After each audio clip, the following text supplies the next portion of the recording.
네, 하나님의 말씀 보겠습니다. 데살로니가 전서 3장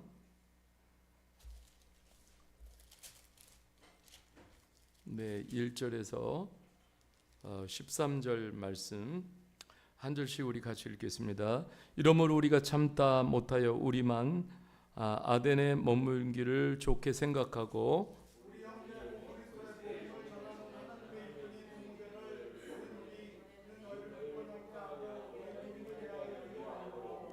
아무도 이 여러 환난 중에 흔들리지 않게 하려 함이라. 우리가 이것을 위하여 세움 받은 줄을 너희가 친히 알리라.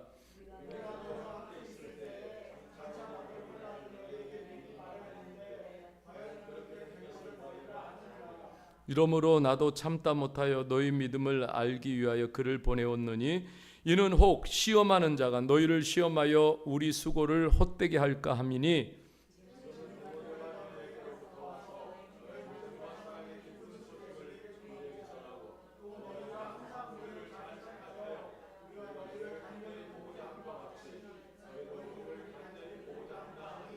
이러므로 형제들아 우리가 모든 궁핍과 환난 가운데서 너희 믿음으로 말미암아 너희에게 위로를 받았노라.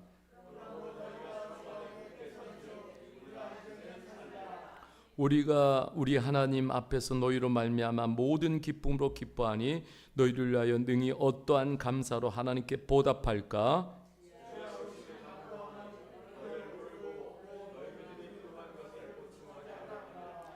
하나님 우리 아버지와 우리 주 예수는 우리의 길을 너희에게로 갈 수 있게 하시오며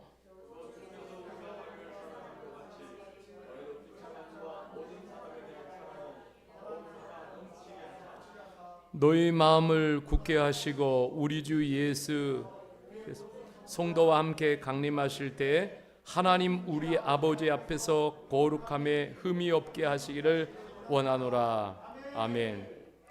자, 오늘 말씀은 교회의 모델, 믿음으로 서는 교회. 이제 데살로니가 교회인데 믿음의 모델이 되는 교회입니다. 우리가 이렇게 선다라고 믿음으로 선다라고 말씀할 때에 이렇게 정말 이 서는 것은 주님께 확고하게 흔들림 없이 서 있는 그런 교회를 이렇게 말하고 있습니다. 자, 오늘 우리가 여기에 보면은 자, 바울 사도가 오늘 3장 8절에서 이렇게 말하고 있습니다. 그러므로 너희가 어떻게 해요? 주 안에 어떻게 섰다 그랬어요? 자, 3장 8절 데살로니가 전서 3장 8절 한 번 더요. 그러므로 너희가 주 안에 어떻게 섰어요? 굳게 선즉 우리가 이제는 살리라. 예.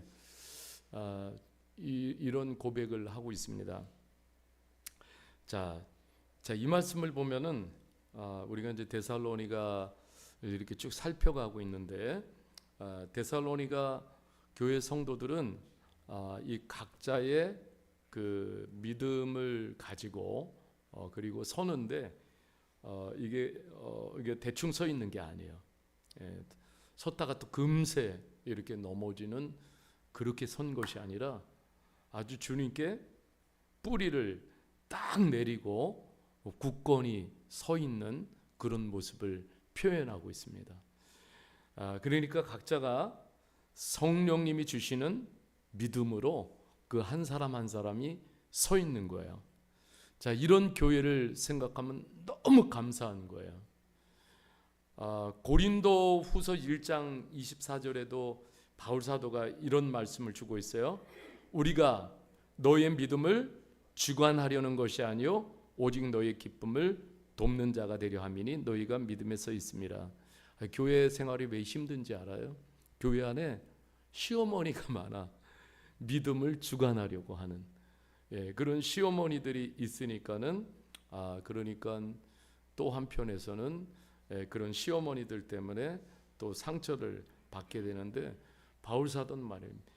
너의 믿음을 주관하려고 하지 않는다. 그러면은 이렇게 말하고 있어요. 너의 기쁨을 돕는 자가 되려 함이니 너희가 믿음에 섰음이라. 바울 사도 역시도 고린도 교회 성도들의 믿음을 보면은 참 뭐 이렇게 마음에 차겠어요? 그렇지 않아요. 그렇지만은 바울 사도는 자신의 방식과 또 자신의 주장을 하지 않았다라는 거예요. 믿음을 지배하려고 하지 않았어요. 또 가스라이팅 하려고 하지도 않았어요. 근데 바울 사도는 그저 기쁨을 돕는 자로 서 있는 거예요. 그러니까 기쁨 중에 기쁨은 성도들이 믿음으로 서가는 거예요.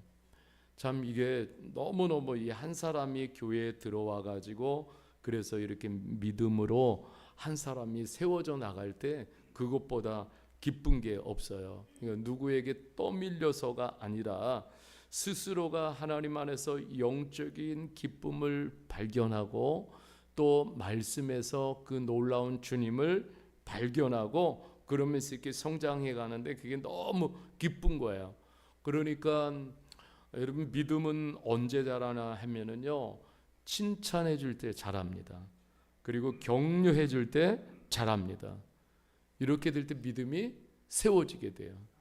저는 우리 형제들이 교회 주일날 이렇게 오잖아요. 그러면은 교회 이렇게 밖에서 예배 마치고 인사 나눌 때 그래요. 오늘 너무 잘 왔다. 너무 잘 왔다. 고맙다.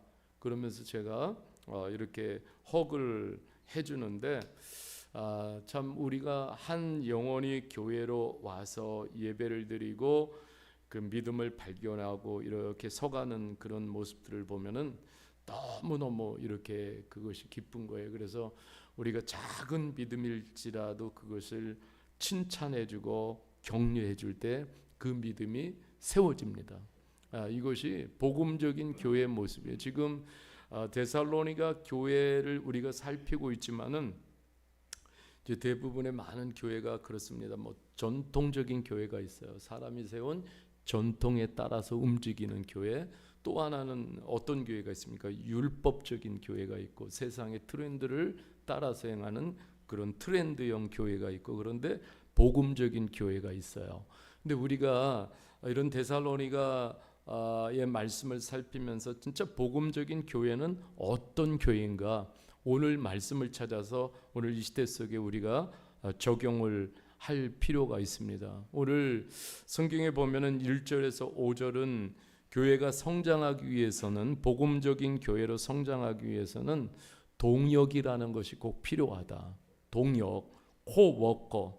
그러니까 데살로니가 지역에서 바울 사도가 우리가 지난주에도 나눴지만은 3주 정도 머물렀어요. 3주 정도밖에 머물지 못해서 3주 머물면서 사실 뭘 했겠어요. 3주 동안에. 그죠?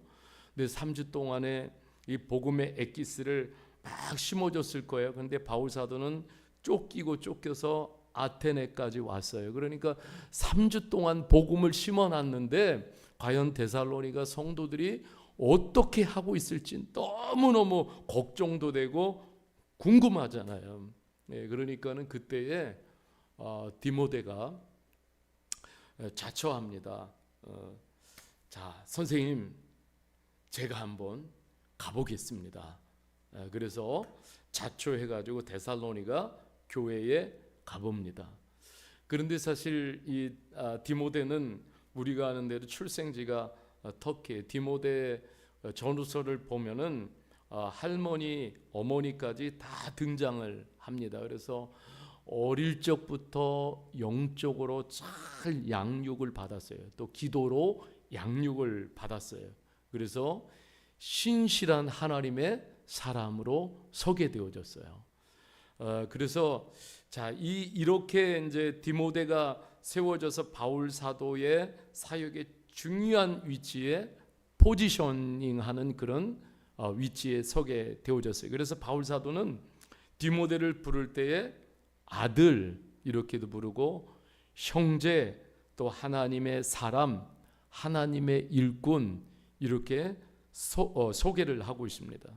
그러니까 디모데는 사실 그 결이 많이 이렇게 달라요. 바울 사도하고 여러 면에서.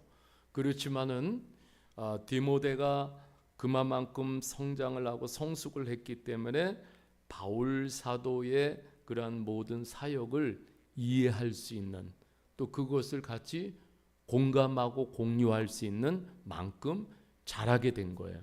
그러니까 같이 파트너가 되어가지고 동역을 하는 거죠. 이것이 언밸런스 되면은 결코 동역할 수가 없어요. 그 마음을 어떻게 알겠어요? 그렇죠? 모르니까 동역할 수가 없어요. 그러니까 복음을 위해서 살다가 이 디모데가 감옥에도 갇히게 되는데, 그러면서도 감사해요. 또 에베소 교회 첫 번째 목사가 되기도 합니다. 그런데 그 목회하면서 얼마나 스트레스를 많이 받았는지, 이 디모데가 좀 소심형이에요. 그러다 보니까 스트레스를 많이 받아서 위장병이 생겨가지고, 그래서 이 바울 사도가 늘 디모데를 생각할 때 근심을 했어요. 그런데 디모데는 그런 여러 가지 약함도 있고 악조건 속에서도 이렇게 사역을 하고 하지만은 점점 하나님의 사람으로 성장해 나갔습니다. 하나님의 사람으로 성숙해 나갔어요. 그래서 이제 디모데가 이 복음을 접하면 접할수록 그의 삶에도 복음으로 무장이 됐는데, 삶 속에서 나타나는 게 뭐냐면, 정말 주님께서 이 제자의 그 길을 이렇게 가면서 참 중요한 것이 뭐냐면 디아코노스라는 것을 가르쳐 주셨는데, 이 디아코노스의 가치가 디모데에게도 완전히 몸이 밴 거예요. 섬김이라는 것이. 그래서 이 섬김을 통해서 하나님의 교회가 세워지고 하나님의 나라가 세워지는데, 이것이 완전히 몸에 배어졌기 때문에 그 어렵고 먼 험로를 마다하지 않고 데살로니가 지역까지 자신이 자초해서 가게 되어지는 것이죠. 제가 그 대학 시절에 저를 너무도 사랑하시던 전사님이 제게 어느 날 질문을 하셨어요. 하나님의 나라가 어떻게 세워지는지 아니? 제가 뭘 알겠어요. 전사님 모르겠는데요. 그랬더니 조그만 소책자 하나를 주는 거예요. 하나님의 나라라고 쓰여져 있어요. 그래서 그 책자를 읽다 보니까는 그 책자에 제가 처음 발견하는 그런 단어들이 나타나는 거예요. 디아코노스라는 단어들이. 그래서 이게 도대체 뭔 뜻이야?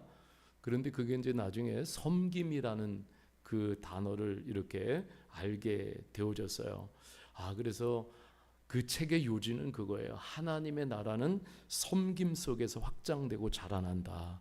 참 그것을 통해서 제가 놀라운 것을 이렇게 배웠어요. 그래서 그 디아코노스라는 단어를 그때 청년의 때 깊이 새기게 되어졌어요.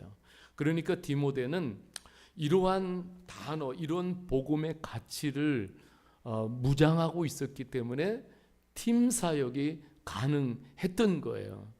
이런 복음의 가치를 무장하지 않으면은 팀 사역하는 게 쉽지가 않아요. 그 디모데는 그 가운데서 역할은 뭐냐면은 자신이 섬김을 실천하지만은 또 하나는 누군가를 위로해주고 격려해주는 이런 복음의 가치를 데살로니가 교회에 가서도 그 일을 행한 거예요.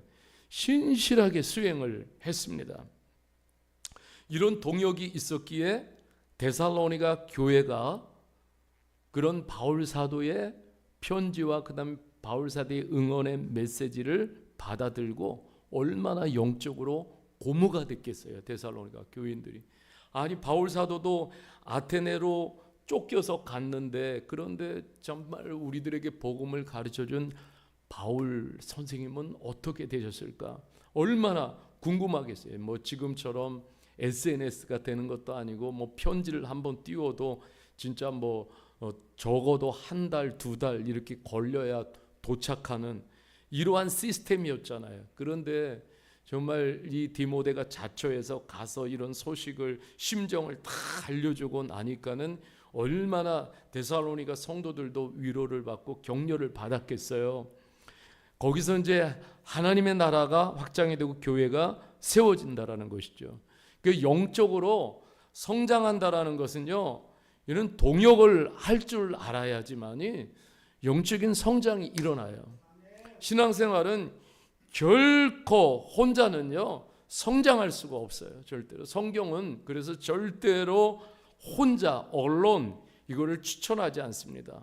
이제 우리가 서신서도 보면은요, 함께 이런 단어, 헬라어로는 메타 그러는데 함께라는 이 단어가 얼마나 많이 소개되고 있는지 모릅니다. 동역하면서 함께 성장하고 함께 성숙되어져 가는 것이죠. 그래서 동역이 굉장히 중요합니다.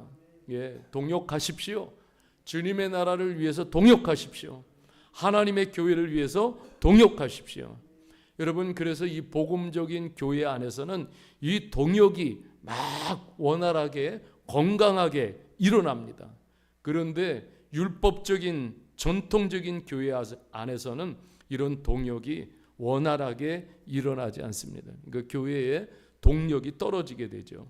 여러분 5절에 보십시오. 5절에 바울 사도가 나도 참다 못하여 너의 믿음 알기를 위하여 디모데를 보내었느니 이는 혹 시험하는 자가 너희를 시험하여 우리의 수고를 헛되게 할까 함이니. 참 이럴 때가 참 많아요. 여기서 시험하는 자는 에덴 동산부터 아담과 하와를 시험했던 그런 마귀입니다. 그러니까 여러분, 우리가 공동체를 위해서 굉장히 기도를 많이 하고 또 성도들을 위해서 중보 기도를 해야 하는 이유는 여기 오늘 바울 사도가 말씀하는 것처럼 시험하는 자가 있다고요. 시험하는 자가. 그러니까 한편에서는요, 자 열심히 막 주님의 나라를 세우고 교회를 세우는데 한편에서는 마귀가 무너뜨리고 있어요. 누구를 통해서? 사람을 통해서. 무엇을 줘서? 사람에게 시험을 줘서. 그러니까 누구에게도 마찬가지예요. 시험은 누구에게도 열애가 없어요. 시험은 누구에게나 옵니다. 목사인 저에게도 시험이 와요. 그렇기 때문에 우리는 하나님 앞에 기도해야 돼요. 기도할 때, 공동체가 기도할 때 마귀는 힘을 쓰지 못합니다. 그런데 기도하지 않으면은 마귀의 타켓이 돼요. 그 약함, 마귀는 약한 것을 너무 잘 알아요. 그래서 그 약한 것에 시험을 줍니다. 시험을 줘요. 그래서 시험에 걸리게 되면 어떻게 됐습니까? 믿음이 떨어지게 되죠. 믿음이 힘을 잃게 됩니다. 자, 이런 상황 속에서 디모데가 데살로니가 교회에 가서 무엇을 했습니까? 굉장히 많은 위로를 나누고 그리고 격려를 나누었죠. 진짜 뭐 3주 이렇게 복음의 씨를 뿌렸는데 데살로니가 교회 참 성도들이 대단한 것 같아요. 그 당시에. 그죠? 3주 말씀을 먹었는데 그 3주 동안 말씀을 먹고 그 모질고 그리고 힘들고 어려운 모든 영적 환경들을 버텨내고 있었던 거예요. 그러니까는 디모데가 가서 그 모습을 보면서 얼마나 그 감격을 했겠어요. 감동을 받고 그래서 많은 격려를 나눈 것이죠. 교회는요, 어떤 것보다도 격려를 먹고 교회는 성장합니다. 오늘 데살로니가 교회뿐만 아니라 바울 사도 역시 다 마찬가지. 그 당시에 데살로니가 교회 또 사역하며 선교하는 목회하는 바울 사도 역시 궁핍과 환난에서 동일하게 힘들었어요. 그런데 이 힘든 상황들을 서로가 어떻게 극복했습니까? 서로 함께 격려하면서 인카리지하면서 극복을 했어요. 그래서 보면은 격려가 교회를 살게 합니다. 격려가 성도를 살게 해요. 격려가 목회자를 살게 합니다. 너무너무 중요한. 그래서 이 복음적인 교회 안에서는 격려가 넘치는 거예요. 격려가 넘쳐요. 위로가 넘칩니다. 성서학자 바클레이는요, 격려는 영혼에 산소를 불어 넣는 것이라고 그렇게 표현했어요. 정말 놀라운 표현이에요. 격려는 영혼에 산소를 불어 넣는 것이다. 그러니까 우리가 격려할 때 그 성도의 영혼 속에 영적인 산소가 공급이 되는 거예요. 그러니까 살아나는 것이죠. 건강한 교회는, 이 복음적인 교회는 그래서 격려가 넘칩니다. 성령을 따르는 복음적인 교회는 이 성령님께 격려를 배우고 서로 안에 격려를 충만히 나눠서 격려가 넘치게 돼요. 이것이 복음적인 교회의 특징입니다. 오늘 까웅까웅이 전화했어요. 목사님, 너무 다리도 아프고 너무 힘들어요. 쉬는 시간도 없어요. 그러더니 저보고 또 2주 동안에 스케줄을 또 보내왔어요. 목사님, 제 스케줄이 이렇습니다. 쉬는 시간이 없어요. 그래서 11월 둘째 주 주일이 쉬는 날이에요. 하루. 그리고 그날 교회에 오겠다고. 그래서 제가 힘내자, 기도할게. 우리가 예배 드릴 수 있도록 하나님의 인도함을 구하자. 그러면서 이제 같이 격려를 나눴는데 정말 힘든 것 같아요.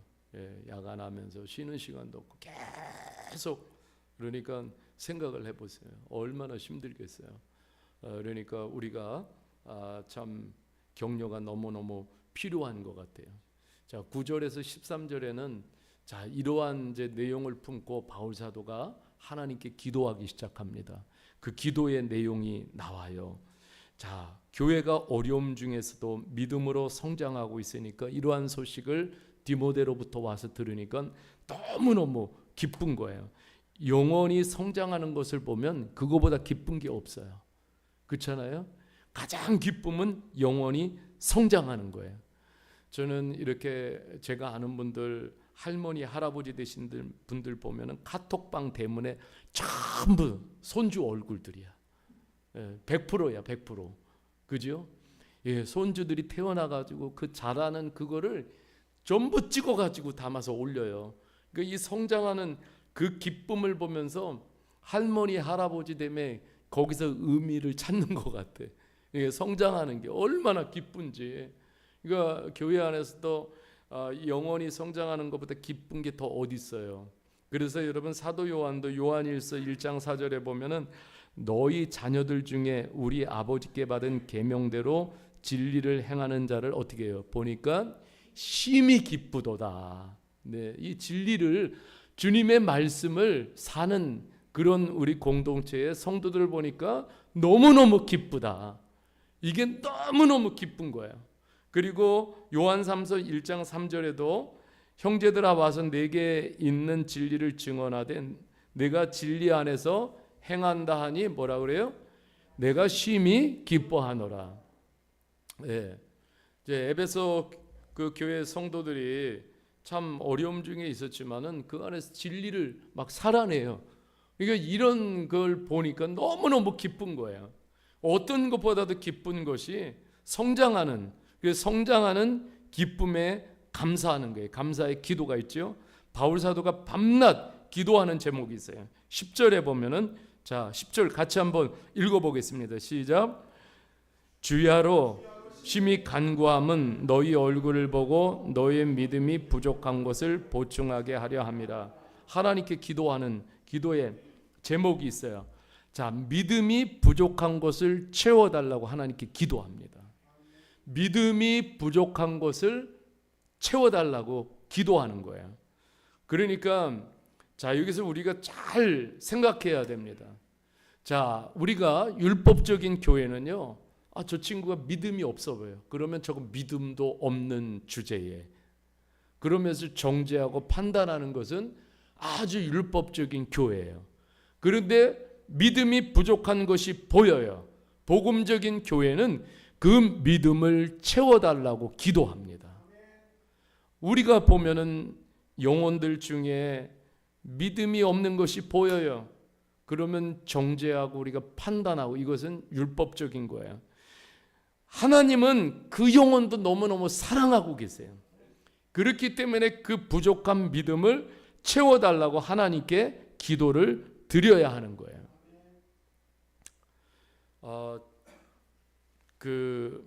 우리가 그런 것 같아요. 제가 이 말씀을 보면서 제 자신을 이렇게 생각을 해봤습니다. 제가 모태신앙이에요. 그렇게 못하는 신앙.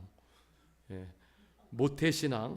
그러니까는 저도 모태신앙이지만은 수없이 무너지고 수없이 흔들리고 뭐 예배 빼먹은 것은요 말도 못하고, 그리고 죄 짓는 것도 말도 못하고, 참 과거를 이렇게 생각해 보면은 부끄러움 투성이에요. 네, 그런 부분을 제가 정말 하나님 앞에 은혜를 깨닫고 얼마나 회개했는지 모릅니다. 그러니까 연단 또 연단을 받고 그러면서 여기까지 왔어요. 그렇다고 목사가 돼서 제 믿음이 완전하냐? 절대 그렇지 않아요. 사람이기 때문에 저도 믿음이 떨어질 때도 있어요. 여러분, 그래서 우리는 이 복음적인 교회는 서로가 서로를요 이렇게 위해서 기도를 해야 될 줄 믿습니다. 정말 기도해야 돼요. 내 자신 생각해도요 함부로 못하는 거예요. 미얀마 형제들 중에 참 이렇게 보면은 너무너무 막 0.1mm씩 잘하는 것 같아. 예. 그래도 우리는 그 믿음이 부족한 것을 채워달라고 하나님께 기도해야 됩니다. 예, 어떤 사람은 한국인, 미얀마 사람 인종이 다르니까는 뭐 우리가 한국인, 미얀마 사람 믿음이 달라요? 아니에요. 참 보면은요 한국인이나 뭐 인종은 다를 수 있어요. 사람은 예, 미얀마 사람 문화 차이도 있고 언어 차이도 있고 다 차이가 있어요. 그러나 똑같은 게 있어요. 다 우리는 죄성을 가지고 있어요. 그것은 미얀마 사람이나 한국 사람이나 똑같아요. 죄성을 가지고 있어요. 한국 사람이라고 믿음이 콩나물처럼 자라나요? 미얀마 사람이라고 그래가지고 숙주나물처럼 자라나요? 천만의 말씀이에요. 예, 똑같아요. 제가 정말 진짜 막 선교지를 갔는데 우리 형제들이 막 돌아가는데 선교사님이 저한테 그러는 거야. 아니 한국에서 뭐 몇 년 동안 양육 받았다는데 그런데 믿음이 저것밖에 안 되냐고 그러면서 저한테 막 대놓고 그러는 거예요. 제가 그래가지고 저도 그때는 젊었으니까 한 성깔 했어요. 그러니까 제가 그랬죠. 선교사님은 지금 믿음이 충만하냐? 선교사님도 한 번에 믿음이 그렇게 콩나물처럼 자랐냐? 제가 앞에다 대놓고 막 그랬어요. 그랬더니 선교사님이 아무 말도 못 하더라고. 예.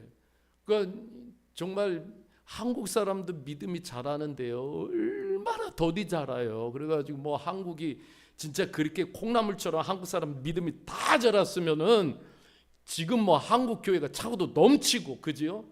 예. 그리고 전부 선교사로 다 100% 나갔을 거야. 아니잖아요. 그러니까 우리는 그렇게 판단하면은 안 된다 싶어요. 우리는 누구나 다 죄성을 가지고 있어요. 다 부족합니다. 그러니까 그것을 복음적인 교회는 그 부족함을 내놓고 누구에게? 하나님 앞에 내놓고 채워달라고 기도해야 돼요. 하나님, 정말 우리 형제가 자매가 누구가 정말 믿음이 너무 부족한데 하나님 그 믿음을 좀 채워주십시오. 그 믿음을 채워주십시오. 그 기도를 들으시는 하나님도 기뻐하신다고요. 그러니까 우리가 믿음 부족한 것을 채워달라고 기도해야 돼요. 또 11절 12절에 보면은 또 기도 제목이 있어요. 11절 12절 하나님 우리 아버지와 우리 주 예수 그리스도 예수는 우리의 길을 너에게로 갈 수 있게 하시오며 또 주께서 우리가 너희를 사랑한 같이 너희도 피차 간에 모든 사람에 대한 사랑이 더욱 많이 넘치게 하사. 두 번째 기도 제목이 그거예요. 사랑이 넘치는 교회가 되게 해달라고. 예, 이게 두 번째 기도 제목이에요. 예, 사랑이 넘치는 교회, 사랑을 많이 베푸는 교회가 되게 해달라고 기도를 드리는 거예요. 여러분 우리도 이런 기도를 드려야 될 줄 믿습니다. 하나님, 우리 실로와 함께 복음적인 교회는 그런 거예요. 사랑이 넘치게 해달라고 기도하는 거예요. 예, 우리 형제들이 토요일 날 주일 아침에 보면은 검은 봉다리 하나씩 들고 와요. 그런데 토요일 날 내가 뭘 가지고 가면 좋겠냐고 서로 연락하면서 그러면서 저는 이제 그렇게 사랑을 이렇게 배워가는 그런 모습들이 너무너무 감사한 것이죠. 서로 간에 사랑하면 에너지가 생기게 됩니다.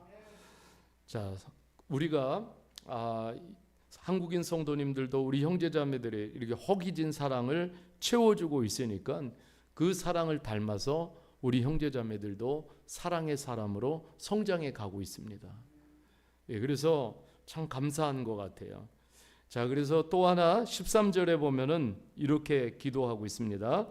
너희 마음을 굳건하게 하시고 우리 주 예수께서 그의 모든 성도와 함께 강림하실 때 하나님 우리 아버지 앞에서 거룩함에 흠이 없게 하시기를 원하노라. 그러면서 기도하는데 세 번째 기도가 그거예요. 거룩함을 위해서 기도하는 거예요. 참 오늘을 살아가면서 우리가 세상에 보면은 점점 너무너무 지저분한 것 같아요. 예, 그거는 힘 있는 사람들 말할 것도 없이 점점 좀 더 지저분해요. 그래서 저는 그런 생각을 하게 됩니다.